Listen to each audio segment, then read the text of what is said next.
Bismillahirrahmanirrahim. We are talking about the food security in Pakistan, and up till now we have covered the definition of food security and what are the causes of food insecurity. And now we are going to discuss the components of food security. Uh, Basically, there are four dimensions of food security: food availability, and in case of food availability, we talk about the physical accessibility to the food, and the second one is the economic access to the food. Second component is food utilization or absorption. तो बाज़ दफ़ा अगर हमने food को physically access कर लिया या उसको इकोनॉमिकली हमने एक्सेस कर लिया लेकिन हमारी बॉडी उसको यूटिलाइज नहीं कर पा रही, उसको एब्जॉर्ब नहीं कर पा रही, सो अल्टीमेटली फिर भी जो है ना वो हमें हमारी बॉडी जो है वो प्रॉपर न्यूट्रिएंट्स और एनर्जी नहीं ड्राइव कर पाएगी और हम एक्टिव और प्रोडक्टिव सिटीजन का काम नहीं कर सकेंगे।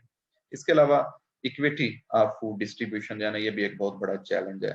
इसमें इवन प्रोविंशियल लेवल पे देखें तो हमें उनमें डिफरेंसेस नजर आएंगे। फिर एक प्रोविंस के अंदर अगर हम डिस्ट्रिक्ट लेवल पे देखें तो उसमें हमें डिफरेंसेस नजर आते हैं, और इसी तरह फिर फैमिली लेवल पे, हाउस होल्ड लेवल पे देखें तो वहाँ पे हमें फूड की डिस्ट्रीब्यूशन के हवाले से जो है वो इक्विटी के इश्यूज हैं। तो इनको भाई थोड़ा सा एक्सप्लोर करते हैं। फूड अवेलेबिलिटी कब अचीव की जाती है? जब हमारे पास सफिशिएंट क्वांटिटीज में फूड जो है वो कंसिस्टेंटली अवेलेबल हो। ठीक है, अगर ये नहीं है कि एक साल फूड अवेलेबल है एक्सेस में और दूसरे साल शॉर्टेज होगी, फिर वो अवेलेबल शॉर्टेज, तो ये जो साइकिल होगा इस तरह का वो अल्टीमेटली कंट्री जो है वो डेफिसिट साइड पे रहेगा।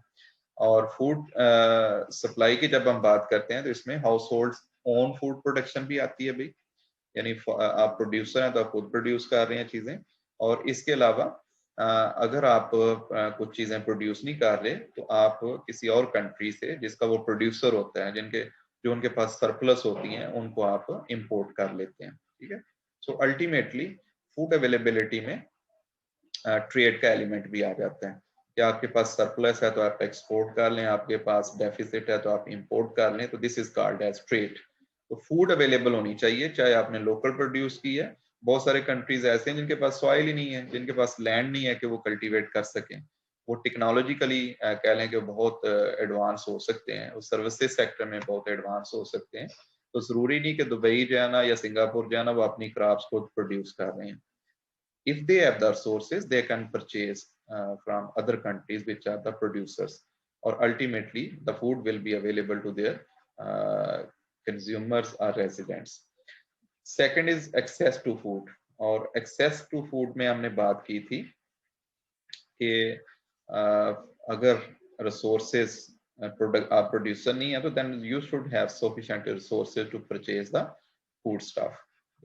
ये मैंने अभी आपसे एग्जांपल दिया है कि वो कंट्रीज जिनके पास रिसोर्सेज हैं, वो इवन अगर प्रोड्यूसर्स नहीं भी हैं तो वो चीजें इंपोर्ट करके अपने लोगों को वो स्टाफ जो है वो प्रोवाइड कर देते हैं। लेकिन ज्यादा बेहतर क्या होता है कि अगर हम खुद प्रोड्यूसर होंगे तो हमारा सेल्फ रिलायंस अगर जितना हमारा ज्यादा होगा उतना ही हमें जो बाकी कंट्रीज हैं उनसे ब्लैकमेलिंग और इस तरह के जो फ्यूचर में इश्यूज हो सकते हैं उनसे बंदा अवॉइड कर सकता है। सॉवरेनिटी डिस्टर्ब होती है स्पेशली जब आप किसी पे डिपेंडेंट होते हैं। फूड यूटिलाइजेशन एंड एब्जॉर्प्शन की अगर हम बात करें तो इसमें अवेलेबिलिटी और इकोनॉमिक एक्सेस होना सफिशिएंट नहीं है। हेल्थ जो है ना वो भी बहुत इंपॉर्टेंट है। पब्लिक हेल्थ डायमेंशन जो है ना वो बेहतर होनी चाहिए, क्योंकि अगर हेल्दी नेशन होगी तो अल्टीमेटली वो बेटर यूटिलाइजेशन ऑफ एनर्जी और न्यूट्रिएंट्स कर सकती है। ठीक है, और इसके लिए जरूरी है कि उनको खुराक जो है वो न्यूट्रिशियस अवेलेबल हो, सेफ अवेलेबल हो, पानी जो है उसकी क्वालिटी बेहतर होनी चाहिए, वहाँ पे जो सैनिटेशन की फैसिलिटीज है उनको बेहतर होना चाहिए। तो अल्टीमेटली क्या होगा, कम बीमारियां होंगी, बेटर यूटिलाइजेशन होगी फूड की बॉडी के अंदर, अब्जॉर्प्शन जो है उसकी वो बेहतर हो जाएगी, और अल्टीमेटली वो हेल्दी नेशन होगी, प्रोडक्टिव नेशन होगी। फूड एब्जॉर्प्शन जो है ना वो आपको पता है कि इसमें फूड का जो प्रेपरेशन नॉलेज है, स्टोरेज नॉलेज है, वो भी बड़ा इंपॉर्टेंट है। तो हम यहाँ पे बाज दफा फूड तो तैयार कर रहे हैं, कुक कर रहे हैं, लेकिन इतना सीवियर किस्म की कुकिंग करते हैं कि उसमें जो हीट सेंसिटिव न्यूट्रिएंट्स हैं वो ऑलमोस्ट निग्लिजिबल हो जाते हैं। इसी तरह फूड को प्रॉपर स्टोर ना करने की वजह से उसमें से भी न्यूट्रिएंट्स के लॉसेस जो हैं वो होते रहते हैं। तो हम जो फूड खा रहे होते हैं वो कंप्रोमाइज्ड फूड होती है, उसका न्यूट्रिएंट लेवल जो है वो डाउन साइड पे जा चुका होता है। सो इसमें मैसेज क्या है हमारे लिए कि हमें जो पानी है उसकी क्वालिटी बेहतर करनी चाहिए, सैनिटेशन, अपना इन्वायरमेंट जो उसको बेहतर करना चाहिए, और फूड के जो स्टोरेज और प्रोसेसिंग कंडीशंस हैं उनको बेहतर करना चाहिए। न्यूट्रिशन का नॉलेज है वो इंडिविजुअल्स के पास होना चाहिए। चाइल्ड केयर प्रॉपर होनी चाहिए, इलनेस अगर हो जाए तो उसकी मैनेजमेंट प्रॉपर होनी चाहिए, और इन सब का अल्टीमेट ऑब्जेक्टिव क्या होगा कि फूड यूटिलाइजेशन और एब्जॉर्प्शन को बेहतर किया जा सके। लास्ट इसका जो कंपोनेंट है वो इक्विटी या फूड डिस्ट्रीब्यूशन है। मैं पहले भी बात कर रहा था कि हमारे यहाँ पे डिफरेंट लेवल्स पे जो है ना वो इन इक्विटी पाई जाती है, ठीक है। स्पेशली अगर हम लैंड होल्डिंग्स की बात कर लें तो 80-90% हमारे फार्मर्स ऐसे हैं जिनकी लेस देन 1 एकड़ उनके पास जो है ना वो या हेक्टेयर जो है वो लैंड एग्जिस्ट करती है, और कुछ फार्मर्स ऐसे हैं कि वो कई कई डिस्ट्रिक्ट्स तक उनका जो एरिया है वो एग्रीकल्चरल वो एग्जिस्ट करता है। तो जी ये जो अनइवन डिस्ट्रीब्यूशन है ना ये भी बहुत बड़ा एक प्रॉब्लम क्रिएट कर रही है। इसके अलावा जो पुअर फार्मर्स हैं उनके पास रिसोर्सेज भी फिर इतने नहीं होते कि वो इनपुट्स को प्रॉपर लगा के आगे बेहतर तरीके से अपनी प्रोडक्शन कर सकें और बेहतर जो है उसका वो मार्जिन ले सकें। इनकम में बड़ी वाइड वेरिएशन है, ह्यूमन डेवलपमेंट के अंदर वाइड वेरिएशन है, ना सिर्फ प्रोविंशियल लेवल पे बल्कि रीजनल लेवल पे भी। कुछ डिस्ट्रिक्ट्स ऐसे हैं पाकिस्तान के कि जो कह लें कि कमाऊ पुत्र हैं, दे आर अर्निंग और वो कंट्रीब्यूट कर रहे हैं इन द नेशनल इकोनॉमी, और कुछ पाकिस्तान के सूबे और कुछ कह लें कि डिस्ट्रिक्ट्स ऐसे भी हो सकते हैं कि जो नेट यूटिलाइजर्स हैं, तो इनकम नहीं इतनी उनकी जितनी कि वहाँ पे गवर्नमेंट को इन्वेस्ट करना पड़ती है।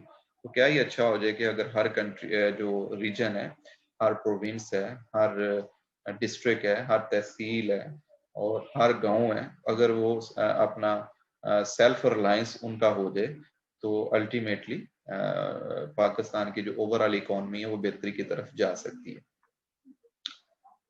अब नेक्स्ट हमारा जो एक क्वेश्चन आता है ना वो है कि एग्रीकल्चर का फूड सिक्योरिटी के अंदर क्या रोल है। तो बेसिकली अगर हम यूनिसेफ के मॉडल की बात करें, माल न्यूट्रिशन के हवाले से जो उन्होंने बात की हुई है, तो वो जो स्ट्रेटेजीज बताते हैं ना उसमें न्यूट्रिशन स्पेसिफिक और न्यूट्रिशन सेंसिटिव इंटरवेंशंस की बात होती है। न्यूट्रिशन स्पेसिफिक इंटरवेंशंस वो हैं जो डायरेक्टली जो वल्नरेबल्स हैं उनको हिट करती हैं।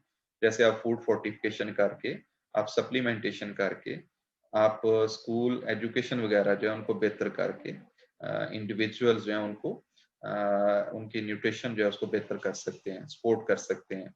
और न्यूट्रिशन सेंसिटिव इंटरवेंशंस कौन सी हैं कि जो बेसिकली डायरेक्टली तो इंडिविजुअल को डील नहीं कर रही, लेकिन अगर वहां पे बेहतरी आ जाए, उनको सेंसिटाइज कर दिया जाए, तो अल्टीमेटली न्यूट्रिशन को बेहतर किया जा सकता है, फूड सिक्योरिटी को बेहतर किया जा सकता है। फॉर एग्जांपल एग्रीकल्चर में हम वीट और गंदम तो पैदा कर रहे हैं, तो मे भी ये मोनोटोनस हो जाती है ना डाइट के, अगर एक बंदा वीट खाए जा रहा है और एक एरिया ऐसा है कि जहाँ पे लोग राइस खाए जा रहे हैं।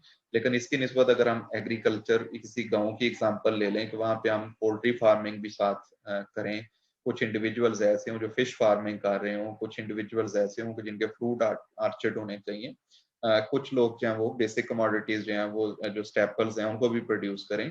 तो अगर एक गांव के अंदर सारी चीजें अवेलेबल होंगे, वहाँ पे गोश्त अवेलेबल है, वहाँ पे दालें अवेलेबल हैं, वहाँ पे उनकी लोकल जो है ना वो फ्रूट्स एंड वेजिटेबल्स अवेलेबल हैं, उनकी बेसिक फूड स्टफ अवेलेबल है, तो आप इमेजिन करें कि वहाँ के लोगों की हेल्थ कैसी होगी। और अगर गाँव वाले जो हैं वो शहर से जाके चीजें परचेज करेंगे और सोर्सेज पहले ही उनके पास कम है, तो फिर आप इमेजिन करें कि वो कैसे अपने बच्चों की एजुकेशन के ऊपर इन्वेस्ट कर सकते हैं, वो कैसे अपनी हेल्थ जो है उसको बेहतर तरीके से प्रोटेक्ट कर सकते हैं। तो इस जो कंपोनेंट है इसमें हमने बात करनी है कि एग्रीकल्चर इज वेरी वाइटल। किसी भी नेशन को अगर फूड अवेलेबिलिटी वो इन्हांस करना चाहती है तो वहाँ पे एग्रीकल्चरल ग्रोथ पे काम होना चाहिए, क्योंकि एग्रीकल्चर के अंदर अगर हम इन्वेस्ट करते हैं तो हम पॉवर्टी रिडक्शन जो है वो ज्यादा तेजी से कर सकते हैं। तो वर्ल्ड बैंक ने इसमें भी कुछ ऑप्शन सजेस्ट की हैं to reduce the rural poverty. For example, they are asking for the promotion of efficient and sustainable agricultural growth to raise the incomes of small farmers. So just वो agriculture की बात नहीं कर रहे, बल्कि efficient agriculture की बात कर रहे हैं कि जिसमें इनपुट्स को आप प्रॉपर तरीके से, जुडिशियल तरीके से यूटिलाइज करके, जैसे टाइमली अगर आप इरिगेशन करते हैं, टाइमली आप फर्टिलाइजर्स अप्लाई करते हैं, सीड अच्छी क्वालिटी का आप लगाते हैं, तो आपकी एग्रीकल्चर जो है वो सस्टेनेबल हो सकती है, ठीक है, उसमें फ्लक्चुएशन जो है वो कम आएंगी। Second, they are asking to have some programs to increase the livestock production, especially production of dairy cattle and milk in Punjab and Sindh, and sheep and goats in KPK and Balochistan, because they could have significant direct impact on the income and food security of rural poor. तो जिन जिन areas में पे जो strength है, जैसे KP के बलोचिस्तान में, वहाँ पे जो कह लें कि ग्रास लैंड्स अवेलेबल हैं, वहाँ पे शीप गोट्स फार्मिंग की जा सकती है, और पंजाब में और सिंध में जहाँ पे कल्टीवेशन की जाती है, एग्रीकल्चर जो है वो उसके लिए फैसिलिटीज जो है वो बेहतर अवेलेबल हैं, तो यहाँ पे dairy farming, life stock production जो है इस पे जोर दिया जा सकता है। गोश्त और दूध, अगर मैं हलाल फूड मार्केट की बात करूं तो पाकिस्तान हो सकता है अभी 1% भी कंट्रीब्यूट नहीं कर रहा, जबकि दुनिया जो है ना वो उसमें बिलियंस ऑफ डॉलर्स की मार्केट है। तो हमारे यहाँ का जो मीट है, मटन है, वो क्वालिटी में बहुत सुपीरियर है और इसकी बाहर बहुत डिमांड है, लेकिन हम अपनी पॉपुलेशन की रिक्वायरमेंट नहीं पूरी कर पा रहे अनटिल अनलेस कि हम इसको ऑर्गेनाइज तरीके से इसकी फार्मिंग की तरफ नहीं जाते। तो इसमें भाई जोर दिया गया कि हमारी जो एग्रीकल्चर में 50% शेयर है ना वो लाइफ स्टॉक का है, और लाइफ स्टॉक के ऊपर मजीद हमें फोकस करने की जरूरत है। इसके अलावा बात की जा रही है कि ऐसा हमें इन्वायरमेंट क्रिएट करना चाहिए जिसमें रूरल लेवल पे लोगों का एम्प्लॉयमेंट अपॉर्चुनिटीज बढ़ जाए, उनकी इनकम जो है वो जनरेट होना शुरू हो जाए, ताकि वो जो एक माइग्रेशन हो रही है ना इंटरनल, उसको किसी तरीके से रोका जा सके, लोअर किया जा सके। और इनकम अगर लोकल लेवल पे इंक्रीज होगी तो हाउस होल्ड फूड सिक्योरिटी बढ़ेगी, वेलफेयर के लिए अमाउंट जो है ना वो लोगों के पास अवेलेबल होगी। इसके अलावा हमें अफेक्टिव गवर्नेंस की तरफ भी फोकस करना चाहिए, इंस्टीट्यूशंस जो हैं उनको स्ट्रेंथन करना चाहिए। ये बहुत बड़ा एक प्रॉब्लम है पाकिस्तान में, जैसे हम कहते हैं करप्शन बहुत हाई लेवल पे है यहाँ पे, मिडल मैन में भी ज्यादा कमाए जा रहे हैं और जो प्रोड्यूसर है वो बेचारा सफर करता जा रहा है, और गवर्नमेंट भी हमें बेबस इसमें नजर आती है। तो अगर अफेक्टिव इम्प्लीमेंटेशन हो जाए लॉज की, रूल्स की, तो अल्टीमेटली हम इसको भी लोगों को अगर इक्वल अपॉर्चुनिटीज मिलना शुरू हो जाए, ड्यू रिस्पेक्ट मिलना शुरू हो जाए, कंड्यूसिव एनवायरनमेंट मिलना शुरू हो जाए, तो फूड सिक्योरिटी को बेहतर किया जा सकता है। ये इमीडिएट स्टेप्स हैं भाई, इन पे फोकस करके बेहतरी की जा सकती है। लास्टली इसमें ये सजेशन दी गई है कि we want empowerment of poor, ठीक है। आप एम्पावरमेंट उसको कैसे की जा सकती है, जैसे गरीब जो है उसको बगैर किसी गारंटी वारंटी के बैंक्स भी लोन नहीं देते कि वो कोई इन्वेस्टमेंट करके वो कारोबार शुरू कर सके, इसमें हम इसको हेल्प आउट कर सकते हैं। इसके अलावा हम सोशल सेफ्टी नेट्स के थ्रू जो है वो जैसे बेनजीर इनकम सपोर्ट प्रोग्राम था, अब उसका नाम एहसास रख दिया गया, उसके थ्रू जो है वो जो वल्नरेबल इंडिविजुअल्स हैं उनको कुछ कह लें कि अमाउंट जो डिस्ट्रीब्यूट की जा सकती है, राशन डिस्ट्रीब्यूट किया जा सकता है, ताकि उनकी हम फूड की एक्सेसिबिलिटी और जो अवेलेबिलिटी है उसको इन्हांस कर सकें। इसके अलावा on farm income generation activities को प्रमोट करना चाहिए, कॉटेज इंडस्ट्री को प्रमोट करना चाहिए, हर घर के अंदर अगर चीजें बनना शुरू हो जाए, छोटी छोटी चीजें जो है वो स्किल डेवलपमेंट पे फोकस होना चाहिए। सो इससे भी पॉवर्टी को रिड्यूस करने में हेल्प मिल सकती है। लास्ट कंपोनेंट भाई आज का जो हमारा टॉपिक है फूड सिक्योरिटी इन पाकिस्तान, इसमें हम बात करेंगे कि United Nations system in Pakistan, they have given some policy and strategic options, by acting upon these policies and strategic options, we can enhance the security in Pakistan। और security की enhancement की जब मैं बात करता हूँ तो इसकी मतलब है कि कुछ एक्टिविटीज ऐसी हैं कि जो प्रोडक्शन को डील कर रही हैं, तो प्रोडक्शन बढ़ेगी तो फूड अवेलेबिलिटी बढ़ेगी। कुछ इसमें एक्टिविटीज ऐसी हैं जिनसे इनकम जनरेशन होने के चांसेस हैं, इनकम जनरेशन होगी तो पॉवर्टी कम होगी, पॉवर्टी कम होगी तो परचेसिंग पावर होने की वजह से, एक्सेसिबिलिटी होने की वजह से फूड की अवेलेबिलिटी को अगेन एनहांस किया जा सकता है। ज्यादा इनकम होने की वजह से हेल्थ को बेहतर किया जा सकता है, एजुकेशन को बेहतर किया जा सकता है, मैन पावर को स्किल किया जा सकता है, ट्रेंड किया जा सकता है, ठीक है। और जब ये हेल्थ बेहतर होगी, स्किल्ड मैन पावर बेहतर होगी, तो इनकी फूड की यूटिलाइजेशन जो है वो भी बेहतर होगी। इक्वल अपॉर्चुनिटीज जब लोगों को मिलेंगी तो सिस्टम जो है वो ज्यादा बेहतर होने के चांसेस हैं। तो इसमें हम बात कर रहे हैं, फर्स्ट वन जोर दिया जा रहा है sustainable and efficient utilization of natural resources. यानी हम नेचुरल रिसोर्सेज जो हैं वो हो सकता है जमीन है, पानी है, इनपुट्स हैं, ये यूटिलाइज तो कर रहे हैं लेकिन ये एफिशिएंट नहीं है। अल्टीमेटली हम कह लें कि लॉसेस ज्यादा कर रहे हैं, अर्निंग जो है वो कम कर रहे हैं। फिजिकल इनपुट के ऊपर बात किया गया, ये खाद पानी की बात होगी कि इनको बेहतर कैसे किया जा सकता है ताकि कम इन्वेस्टमेंट के साथ हम ज्यादा प्रॉफिट ले सकें। फिर मेजर फूड क्रॉप्स जो है उनकी प्रोडक्टिविटी को कैसे एनहांस किया जा सकता है, मे बी हमें को ब्राइटल डेवलपमेंट के ऊपर फोकस करना चाहिए। इन क्रॉप्स की जो इनपुट की यूटिलाइजेशन करने की सलाहियत है उसको एनहांस करना चाहिए, एफिशिएंसी को एनहांस करना चाहिए। जैसे ग्रीन रेवोल्यूशन में आपने देखा था कि ऐसा काम किया गया कि जिससे जो हार्वेस्ट एरिया है उसको इंक्रीज किया गया, ठीक है, नंबर ऑफ टिलर्स को इंक्रीज किया गया ताकि ग्रेन्स जो है वो प्लांट्स के ऊपर ज्यादा लगे, उनका फोटोसिंथेटिक जो अप्रोच थी उसको बेहतर किया गया। लाइफ स्पैन जो है उनका जो एक उसको एनहांस किया गया और फूड की जो कल्टीवेशन है अराउंड द ईयर उसके ऊपर काम हुआ।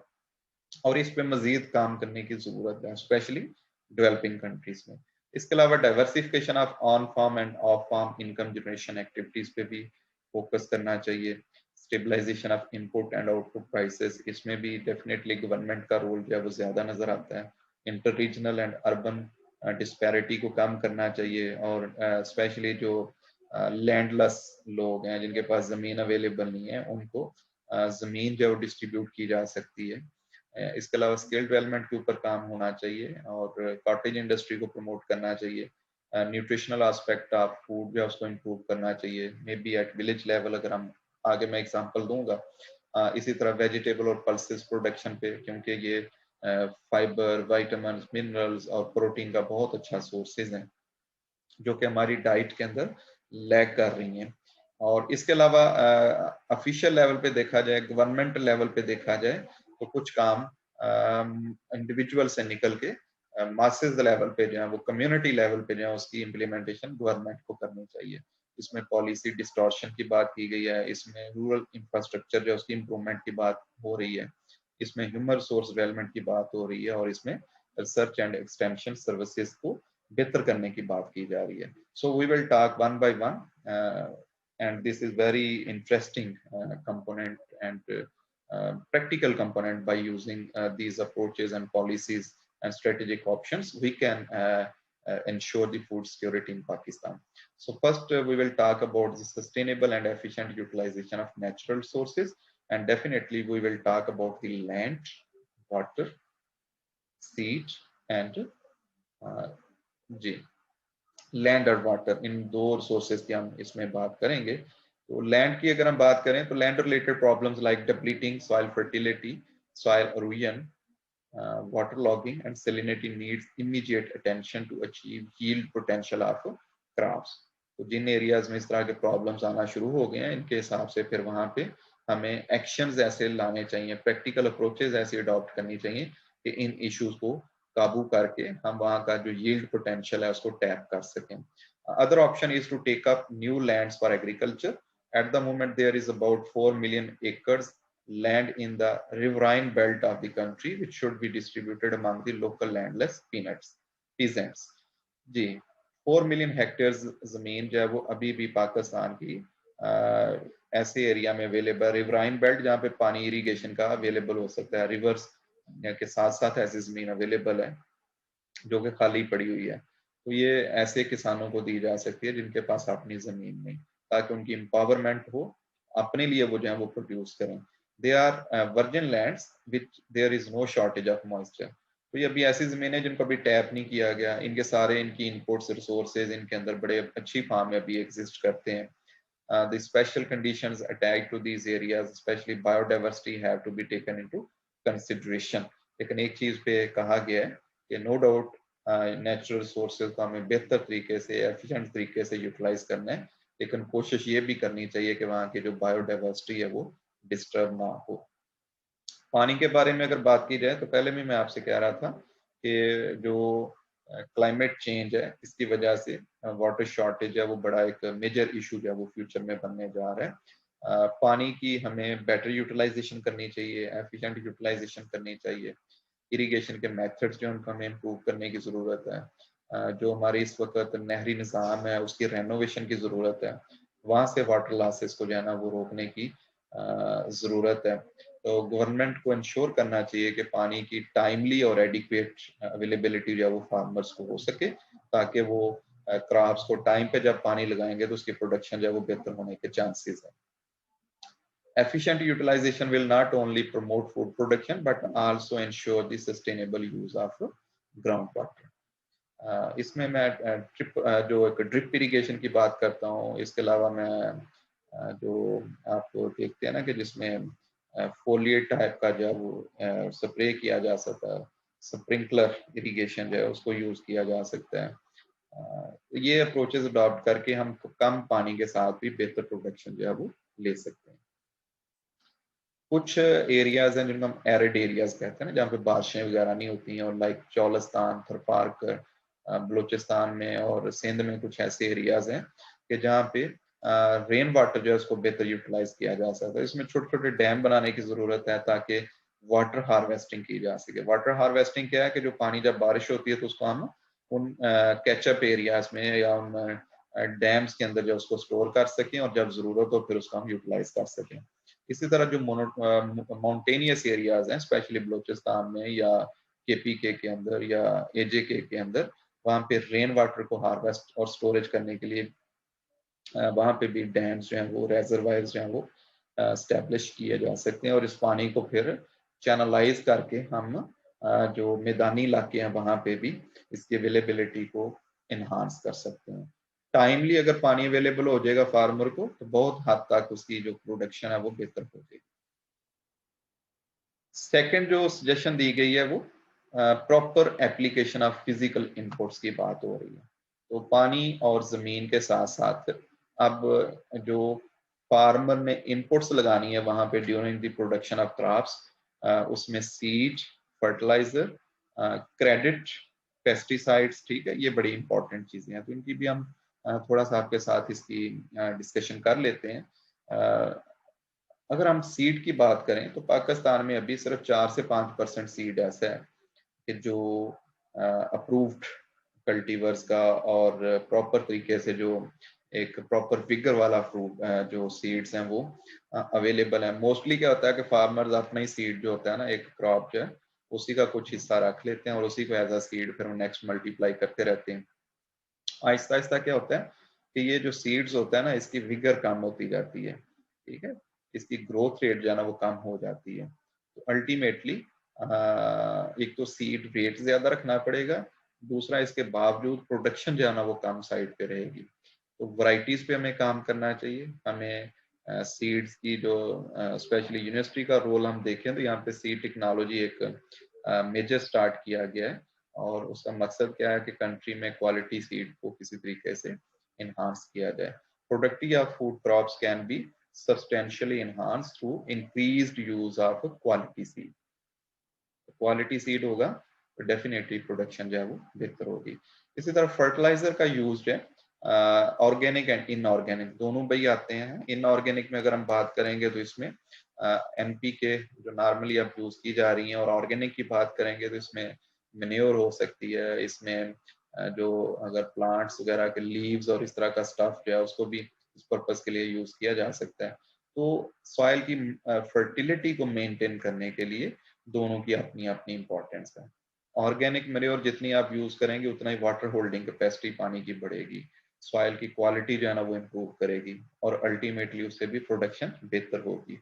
और इनऑर्गेनिक फर्टिलाइजर्स जो है वो डिपेंडिंग अपॉन द क्रॉप्स, उनकी रिक्वायरमेंट्स जो है ना वो अगर आप ऑर्गेनिक से वो पूरा नहीं कर पाते तो then you can go for the inorganic fertilizers as well.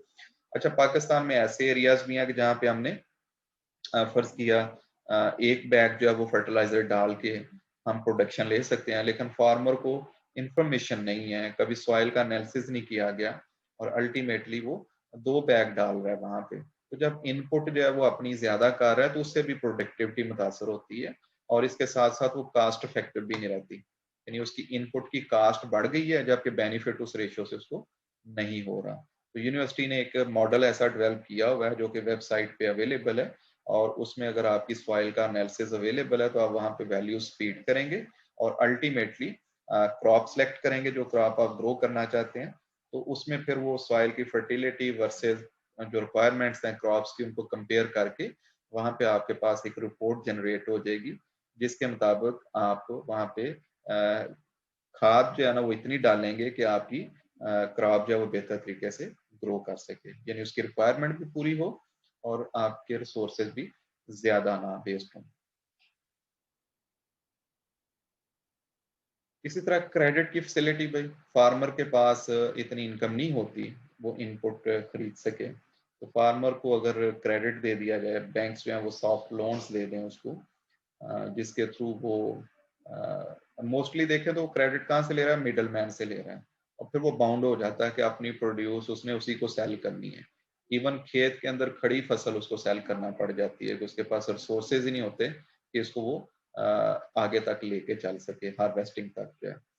Existing जो क्रेडिट प्रोक्योरमेंट सिस्टम है वो बड़ा कॉम्प्लिकेटेड है, उसको बेहतर करने की जरूरत है। आप देखते हैं जरी तरक्याती बैंक, यानी एक स्पेशल बैंक जो है वो गवर्नमेंट ने इसके लिए शुरू किया हुआ है। इसके अलावा हर बैंक को कहा गया है कि वो एग्रीकल्चर का एक कंपोनेंट जो है वो उसके साथ अपनी कमर्शियल बैंकिंग के साथ रखे, लेकिन इस पे इम्प्लीमेंटेशन करवाने की जरूरत है। ठीक है। पेस्टिसाइड्स नो डाउट, जब हम क्रॉप्स ग्रो करते हैं तो वहाँ पे पेस्ट जो है वो भी कह लें कि उनकी भी वो फूड की रिक्वायरमेंट है, उसको वो पूरा करने के लिए उनका अटैक ज़्यादा होता है। बाज़ दफ़ा हम आईपीएम की तरफ फोकस नहीं करते। इंटीग्रेटेड पेस्ट मैनेजमेंट क्या है कि आप कुछ नेचुरल प्रैक्टिसेस जो है ना उनको भी अडॉप्ट करके प्लांट को प्रोटेक्ट कर सकते हैं और जहाँ पे ज़रूरत पड़े वहाँ पे फिर आप पेस्टिसाइड्स को ज़रूर स्प्रे करें। अगेन इतनी वैरायटी अवेलेबल है पेस्टिसाइड्स की कि उनकी क्वालिटी का कोई ख्याल नहीं है।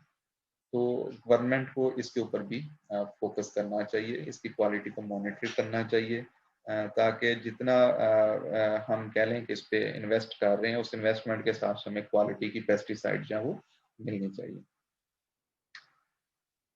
Third component is productivity enhancement of major food crops, और इसमें आपको पता है गंदम, चावल और मकई ये हमारी मेजर क्रॉप्स हैं, शुगर केन हमारी मेजर क्रॉप है।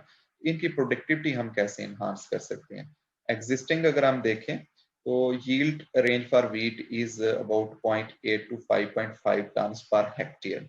कितनी बड़ी रेंज है, यानी कुछ फार्मर्स ऐसे हैं कि 1 टन पर हेक्टेयर से कम ले रहे हैं प्रोडक्शन, और कुछ ऐसे हैं कि जो 5.5 टन तक भी जा रहे हैं, जिनको हम प्रोग्रेसिव फार्मर्स का नाम देते हैं। तो अब जरूरत क्या है यहाँ पे कि सीड जो है उसकी अवेलेबिलिटी छोटे फार्मर्स तक भी, चाहे उनकी क्रेडिट एबिलिटी को इन्हांस करके बढ़ाया जाए या जो भी पॉसिबिलिटीज हैं, quick and sustainable increase in wheat production is required to ensure the food security. तो अगर सारे फार्मर्स जो हैं वो हायर साइड की तरफ चले जाएं तो अल्टीमेटली कंट्री की जो यील्ड है ना वो बेहतर साइड पे चली जाएगी। राइस की अगर हम बात करें तो इस वक्त जो है वो 2 टन पर हेक्टेयर के हिसाब से जो है वो यील्ड है, जबकि एक्सपेक्टेड जो है वो 2.56 टन तक हो सकती है।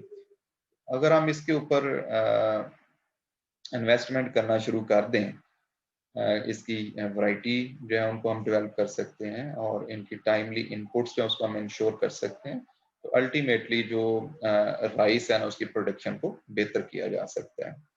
Increase in yield could be easily achieved through good management practices at the farm level.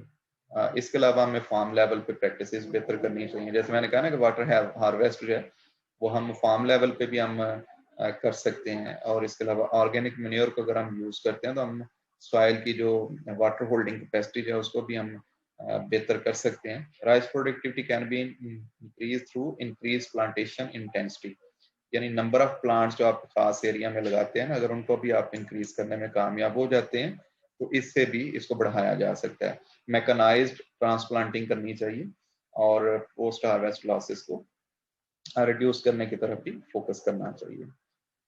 Strategic option for rice would be to increase the productivity of crop while keeping the same area under this crop due to its high water requirement. Especially इस वाली crop में recommendation क्या है कि हमने water requirement जो है ना, क्योंकि इस क्रॉप की ज्यादा है, तो बजाय इसके कि हम नया नया एरिया इसके अंदर कल्टीवेशन में लेते आए, उसकी निस्बत बेहतर यह है कि जो एरिया है ना उसी एरिया पे फोकस करके और क्रॉप पानी की यूटिलाइजेशन जो है ना उसको किसी तरीके से बेहतर करके, सीडलिंग इंटेंसिटी को बेहतर करके, वराइटल जो है ना उसकी इम्प्रूवमेंट करके हम इसकी यील्ड जो है उसको बेहतर करें. कॉर्न या मेज की अगर हम बात करें तो ये केपी के और पंजाब में ज्यादा कल्टीवेट होती है. उसकी करंट प्रोडक्शन लेवल है 1.7 मिलियन टन है, जबकि इसमें बहुत ज्यादा गुंजाइश अवेलेबल है.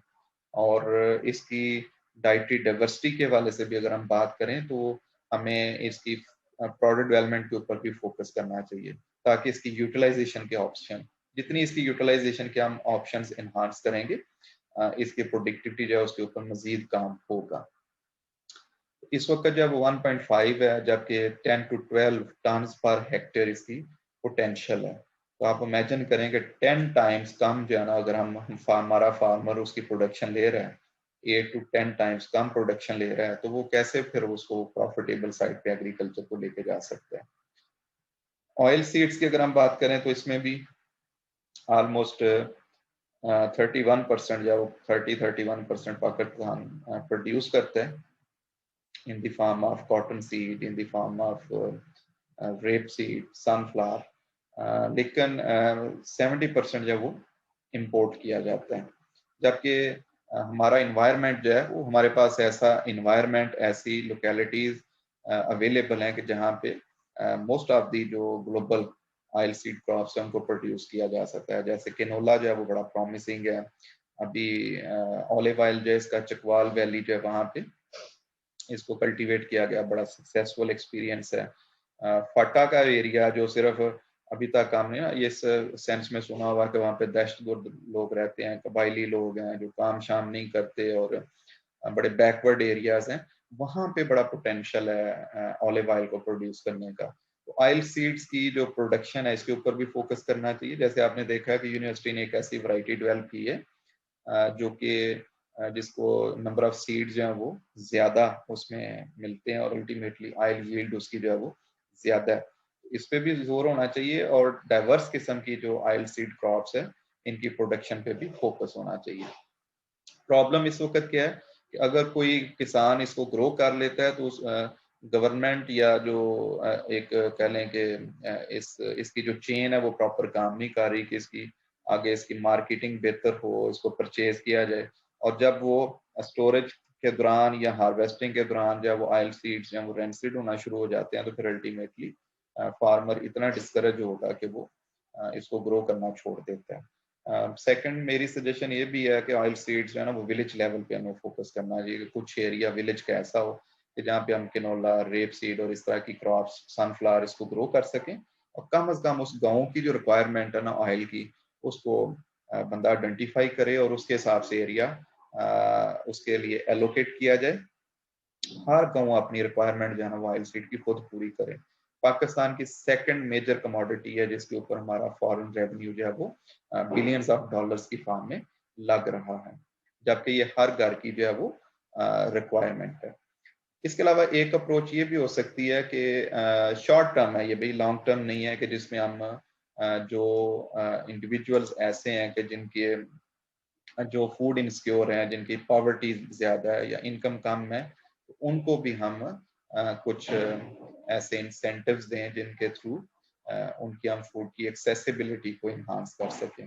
अगेन इसमें एहसास प्रोग्राम जो है वो इसकी अच्छी एग्जांपल है कि जिसमें डिफरेंट उसके आगे कंपोनेंट्स हैं जो कि नौजवानों को, जो कि प्रेग्नेंट एंड लैक्टेटिंग वुमेन को, और स्पेशली ओल्ड एज के जो इंडिविजुअल्स हैं उनके लिए भी एक प्रोग्राम जो है वो लॉन्च किया गया है. यूथ के लिए इसमें जो है ना वो लोन की स्कीम्स अवेलेबल हैं, तो इनको आप काइंडली गो थ्रू करके अगर आप मुनासिब समझें तो आप इनके अंदर अप्लाई भी कर सकते हैं. Diversification of on farm and off farm income generation activities, ये बड़ा इंपॉर्टेंट कंपोनेंट है भाई। मोस्टली हम फार्म पे अगर कोई प्रोड्यूसर है तो क्रॉप्स ही प्रोड्यूस किया जा रहा है। किसी ने अगर फार्मिंग शुरू की हुई है, पोल्ट्री फार्मिंग या कोई एनिमल रियरिंग का काम कर रहा है, तो वो उसी पे फोकस किया जा रहा है। तो बेसिकली इंडिविजुअल्स को चाहिए कि अपनी ज़मीन का कुछ हिस्सा जो है वो ऑर्चर्ड्स के लिए होना चाहिए, ताकि फ्रूट्स वहाँ पे प्रोड्यूस हों और फिर वो फ्रूट्स की वहाँ पे प्रोसेसिंग करे, जूसेस, जैम, जेलीज, इस तरह के प्रोडक्ट्स हैं वो बना सके। इसके अलावा वहाँ पे उसको स्टेपल क्रॉप्स भी प्रोड्यूस करनी चाहिए, ताकि वो अपने लिए भी और रेस्ट को सेल आउट करके उससे अर्निंग ले सके। इसके साथ साथ उसको वहाँ पे फिश फार्मिंग का कुछ कंपोनेंट रखना चाहिए। फिश फार्मिंग के साथ साथ वहाँ पे पोल्ट्री फार्मिंग पे फोकस किया जा सकता है। तो नटशेल क्या है इसका, कि we should diversify our on farm and off farm income generation activities. खुदा न खास्ता अगर एक चीज जो है ना वो क्योंकि एग्रीकल्चर ओपन टू नेचर है, अगर एक चीज उसकी जो है वो डिस्टर्ब हो जाती है तो अल्टीमेटली दूसरा ऑप्शन जो है ना वो हमारे लिए अवेलेबल होना चाहिए। इससे क्या होगा, इससे क्योंकि प्रॉफिटेबिलिटी जो है वो बेहतर साइड पे चली जाएगी। तो अगर एक में प्रॉफिट इतना नहीं है तो दूसरे में वो प्रॉफिट जो है वो ज्यादा मिलना शुरू हो जाएगा। तो अल्टीमेटली इनकम जो है वो बेहतर साइड पे रहेगी। और जो सडन और ड्रास्टिक चेंजेस आती हैं, फ्लक्चुएशंस आती हैं, उनके चांसेस जो है वो कम किए जा सकते हैं। Inter regional and urban rural disparity, ये बिल्कुल आप अच्छी तरह समझ सकते हैं। हमें पता है कि शहर के अंदर सहूलतें बेहतर हैं, हेल्थ की, एजुकेशन की, अर्निंग की अपॉर्चुनिटीज ज्यादा हैं, और शहर के लोग जो हैं वो हेल्दी वेल्दी नजर आते हैं as compared to rural area के, जहाँ पे उनके पास बाज इतने लोग हैं कि जिनके पास अपना जमीन इतनी नहीं है कि वो फूड को अवेलेबल कर सकें, और परचेजिंग पावर नहीं है कि वो फैमिली के लिए फूड जो है उसको खरीद सकें। तो फिर एजुकेशन, हेल्थ, इसके लिए उनके पास बिल्कुल ऑप्शन नहीं बचता। तो एक तो इसका नुकसान क्या हो रहा है कि भाई जो प्रोड्यूसर्स है ना वो शहरों का रुख कर रहे हैं और फिर यहाँ पे अर्बन स्लम्स बनते जा रहे हैं। यानी ऐसे एरियाज के वो लोग इतनी इनकम फिर भी उनकी नहीं हो पाती कि वो शहर के लोगों की तरह वो लाइवलीहुड गुजार सकें। तो फिर वो एक कच्ची आबादियां और ऐसे ऐसे एरियाज डेवलप होते हैं कि जहाँ पे बड़े माइजरेबल फार्म में वो लोग जहाँ वो रह रहे होते हैं, और अल्टीमेटली उनका जो कह लें कि बाकी सिस्टम जो है वो जिस वो अच्छे ख्वाब के साथ वहाँ पे आए होते हैं वो भी वो पूरा नहीं हो पाता। तो हमें इसमें मार्केट एक्सेस बढ़ानी चाहिए, अर्बन रूरल एरिया में रोड का इंफ्रास्ट्रक्चर बेहतर करना चाहिए, हेल्थ की फैसिलिटीज देनी चाहिए, एजुकेशन की फैसिलिटीज देनी चाहिए, ताकि लोग वहाँ पे अपने आप को कन्फाइन कर सकें। इसके अलावा distribution of land and access to resources and inputs, इसमें वो फार्मर्स जिनकी अपनी ज़मीन नहीं है उनको स्टेट की जो ज़मीन ऐसी फालतू पड़ी हुई है वो डिस्ट्रीब्यूट करनी चाहिए। उससे क्या होगा कि मज़ीद जो फूड की अवेलेबिलिटी जो है वो बढ़ेगी। जेंडर इनइक्वालिटी जो है ना इसको दूर करना चाहिए, ठीक है। इसमें फीमेल जो है उनको ड्यू रिस्पेक्ट देनी चाहिए एज अ फैमिली मेंबर, और उनको फाइनेंशियल जो है वो शेयर देना चाहिए, विरासत के अंदर जो उनको हिस्सा मिलता है वो उनको देना चाहिए। तो इससे क्या होगा कि वो अगर वुमेन की एम्पावरमेंट होगी तो अल्टीमेटली वो फैमिली को बेहतर तरीके से ग्रूम कर सकेगी। स्किल डेवलपमेंट के ऊपर फोकस करना चाहिए, और जिन कंट्रीज ने इस पे फोकस किया, स्पेशली फीमेल की स्किल डेवलपमेंट जो है, ताकि वो भी अर्निंग हैंड हो सके और फैमिली को बेहतर तरीके से रिसोर्सेज प्रोवाइड कर सके। न्यूट्रिशनल एस्पेक्ट ऑफ फूड जो है उसको इम्प्रूव करना चाहिए। जैसे मैंने कहा था ना कि हर विलेज जो है वो अपना फूड का सिस्टम बेहतर करे, वहाँ पे डिफरेंट टाइप की एग्रीकल्चर रिलेटेड एक्टिविटीज हों, जिसमें वेजिटेबल और पल्स प्रोडक्शन है, पोल्ट्री फार्मिंग है, रीडिंग ऑफ स्मॉल रूमिनेंट्स हैं। इससे ये सिचुएशन बेहतर की जा सकती है। लास्टली भाई इसमें कंपोनेंट है कि गवर्नमेंट को जो है ना वो पॉलिसीज ऐसी बनानी चाहिए जो कंड्यूसिव हों, इंफ्रास्ट्रक्चर को बेहतर करना चाहिए, ह्यूमन रिसोर्स डेवलपमेंट को करना चाहिए, और सर्च एंड एक्सटेंशन सर्विसेज पे जोर देना चाहिए, ताकि ओवरऑल जो है वो एग्रीकल्चर को रेनोवेट किया जा सके।